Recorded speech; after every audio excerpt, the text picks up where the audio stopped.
Chapter 1. The Jungle Family. Deep in the heart of a vibrant jungle, where the sunbeams danced through the trees and the sound of rushing water echoed from the rivers, lived a young monkey named Milo. Milo was full of energy and curiosity. He loved swinging from vine to vine, feeling the wind rush past his fur, and exploring every nook and cranny of his home.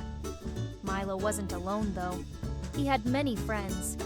There was Zara the zebra, with her shiny black and white stripes, Ellie the elephant, whose big ears flapped whenever she laughed, and Leo the lion, who, despite being the king of the jungle, was the most gentle and kind animal around. Together, they formed the closest group of friends anyone could find in the jungle. One bright morning, Milo gathered his friends under the giant mango tree by the river. "Guys," he said excitedly, "I found something amazing while exploring yesterday. You won't believe it." "What is it?" asked Ellie, her trunk twitching with curiosity. "Yeah, tell us," Zara added, her hooves tapping the ground eagerly. Leo just smiled, his golden mane glowing in the morning light. He was always calm, but everyone could tell he was just as curious. Milo's eyes sparkled as he spoke. "I found a hidden path deep in the jungle. I think it leads to something really cool. Do you want to go explore it with me?" The friends all exchanged excited looks. They loved adventures, especially when they were together. Chapter 2. Into the Unknown. After agreeing to follow Milo, the group set off into the jungle. They walked through thick bushes, tall grass, and under giant trees that seemed to reach the sky. The deeper they went, the more mysterious the jungle became. New sounds surrounded them, from chirping birds to the distant roar of waterfalls. "Are we there yet?" Zara asked, playfully nudging Milo with her nose.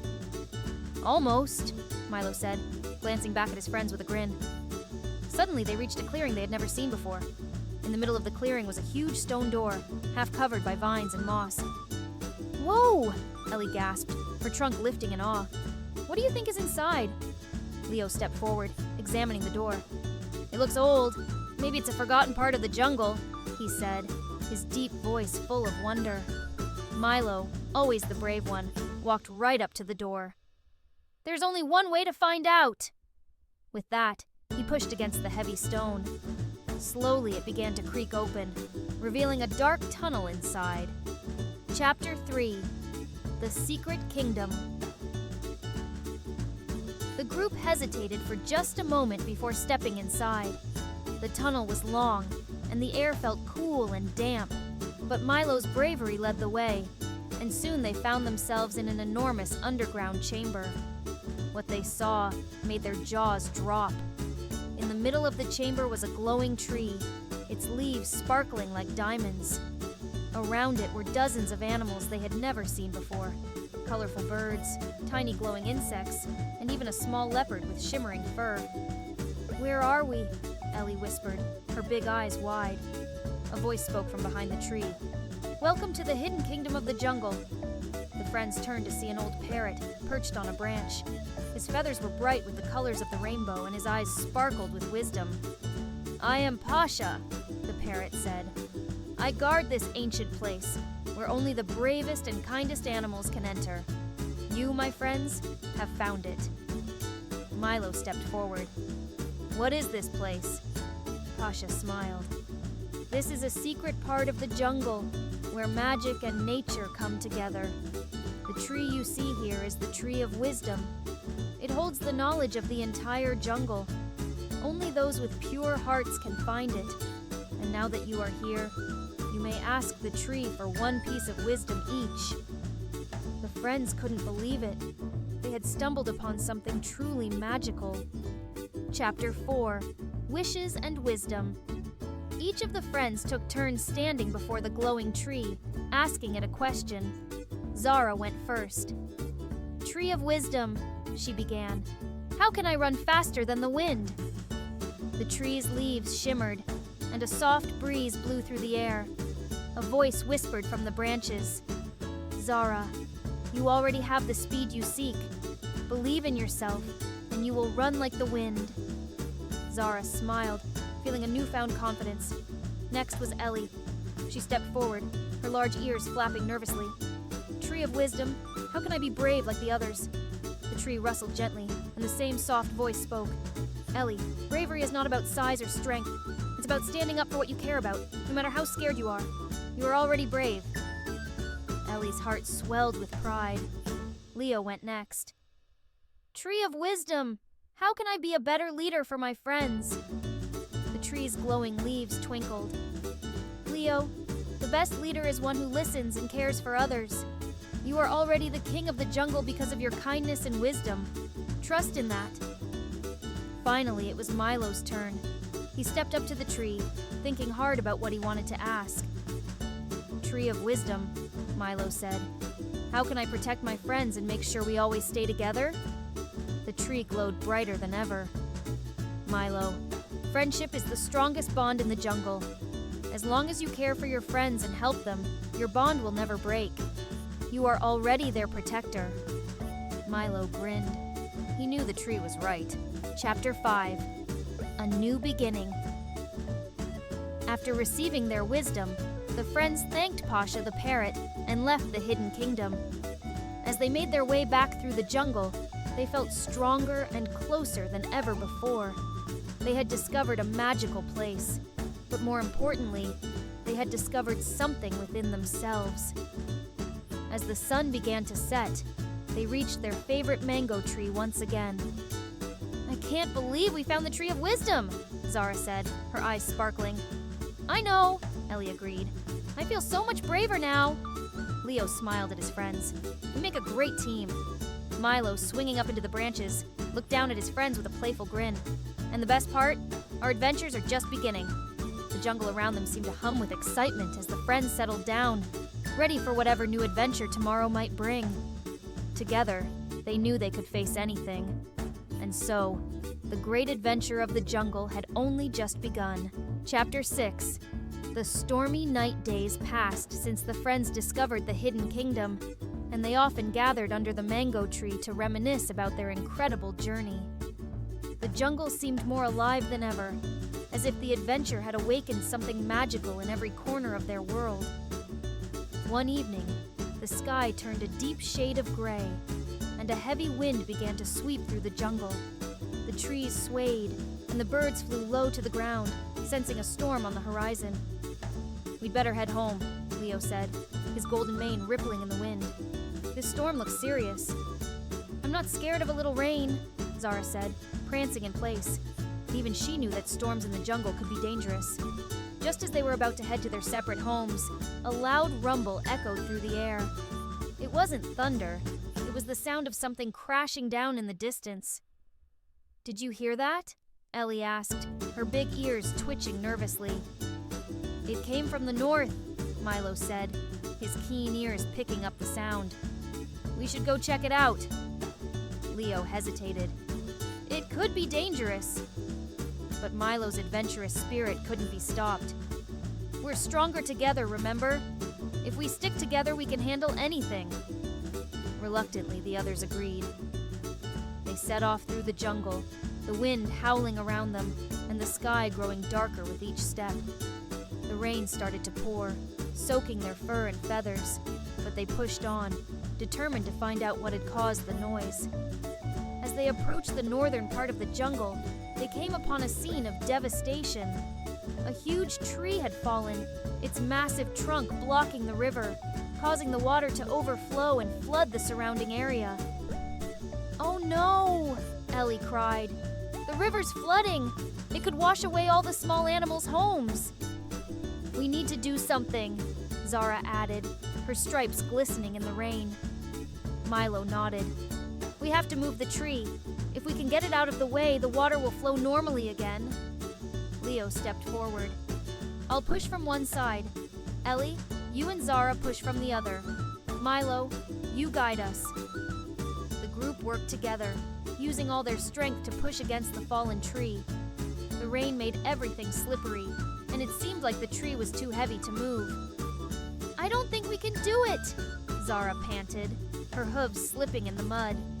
But Milo, always optimistic, shouted, We can! Just a little more! With one final effort, the group managed to shift the tree enough to create a small gap. The water began to flow through, slowly at first, then faster as the pressure built. Soon, the river was running normally again, and the floodwaters began to recede. "We did it!" Ellie cheered, flapping her ears in excitement. Leo smiled, though he was clearly exhausted.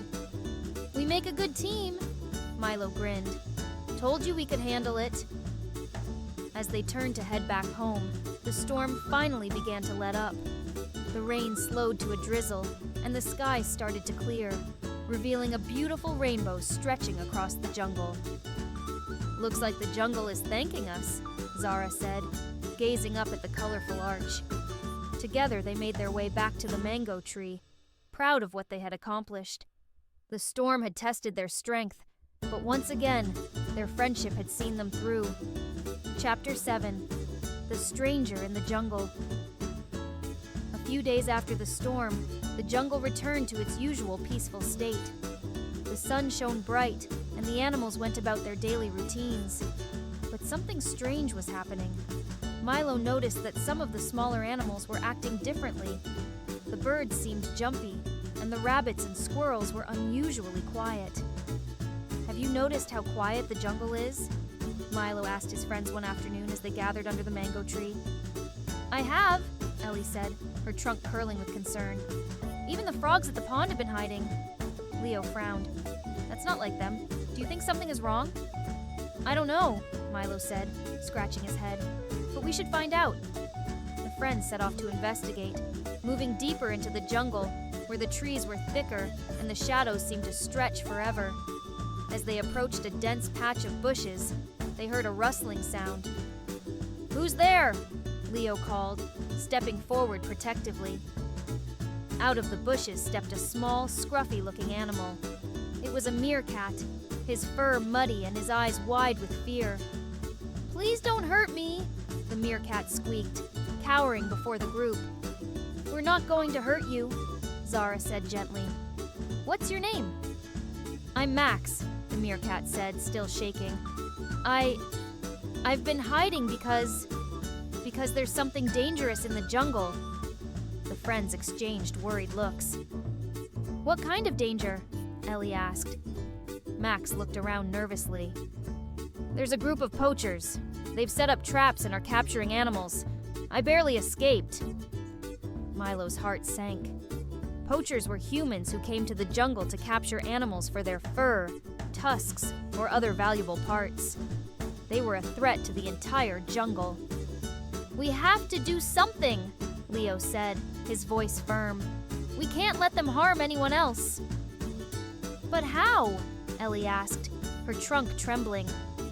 "We're just a few animals." Milo thought for a moment, then his eyes lit up. "We might be just a few animals, but we have the entire jungle on our side. If we can warn everyone and work together, we can outsmart the poachers and drive them away." Zara nodded. "That's a great idea. We need to act fast." Max looked up at them, hope replacing the fear in his eyes. "You really think we can stop them?" Milo grinned. "Of course we can. We've faced challenges before, and we've always come out stronger. This time will be no different." Chapter 8. The Jungle's Plan. The friends quickly spread the word through the jungle, warning all the animals about the poachers and their traps. Birds flew from tree to tree, passing messages, while the larger animals gathered together to come up with a plan. "We need to scare them off," Leo said as they met by the riverbank. "If we make the jungle seem too dangerous for them, they'll leave." "But how do we do that?" Ellie asked. "Humans aren't easily frightened." "We'll need to be smart," Milo said, pacing back and forth. "We can use the jungle itself to our advantage. We know this place better than they do." Zara spoke up, her eyes shining with excitement. "We could use the vines to set traps of our own. And the birds can swoop down to distract them," Max added, gaining confidence. "They won't know what hit them." Leo nodded approvingly. "That's a good start. We'll need everyone's help to make this work." For the next few days, The animals worked together to prepare. Monkeys, like Milo, set up elaborate traps using vines and branches. The birds, led by a wise old eagle, practiced flying in formation, ready to dive down and create confusion. Even the smaller animals, like Max, scouted out the poachers' camp, gathering valuable information about their movements. As night fell, the jungle was buzzing with anticipation. The plan was set, and now all they had to do was wait for the right moment. Chapter 9: The Great Escape. The next morning, the poachers moved through the jungle, unaware of the trap that had been set for them. They were armed with nets and cages, hoping to capture rare animals to sell. But the jungle was ready. As the poachers approached a clearing, a loud rustling noise erupted from the bushes. Suddenly, a swarm of birds swooped down from the trees, squawking loudly and flapping their wings in the poachers' faces. Startled, the poachers stumbled back, waving their arms to try and fend off the birds. "Now!" Milo shouted from a nearby tree. At his signal, the monkeys released the vines they had tied to branches high above. The vines swung down, tangling around the poachers' legs and pulling them to the ground. "What's going on?" one of the poachers yelled, struggling to free himself from the vines. Before they could regain their footing, Ellie charged into the clearing, using her powerful trunk to knock over their cages and scatter their supplies. "They're everywhere!" another poacher shouted as Leo stepped into view, his powerful roar echoing through the jungle. The poachers, terrified and disoriented, grabbed what little they could carry and ran as fast as they could back to their camp. "We did it!" Max cheered, watching as the poachers disappeared into the trees. The animals celebrated, their teamwork having paid off. The jungle was safe once again. Chapter 10: The Jungle's Promise. With the poachers gone, the jungle returned to its peaceful state. The animals were grateful to Milo and his friends for their bravery and quick thinking. From that day on, the jungle seemed even more alive, as if it were thanking them for their courage. One evening, as the friends gathered under the mango tree, Pasha the parrot appeared once again, perched on a high branch. "You've done well, my young friends," Pasha said with a smile. "You protected the jungle and each other. The wisdom of the jungle is with you always." Milo smiled up at Pasha. "We couldn't have done it without everyone's help." "Indeed," Pasha said, his bright feathers shimmering in the setting sun. "The strength of the jungle lies in its unity. Remember that, and you'll always be able to overcome any challenge." As Pasha flew away, the friends sat in peaceful silence, watching the sun set over their beloved jungle. They had faced many challenges together, and they knew that no matter what the future held, their friendship would carry them through. For as long as they had each other, the jungle would always be their home.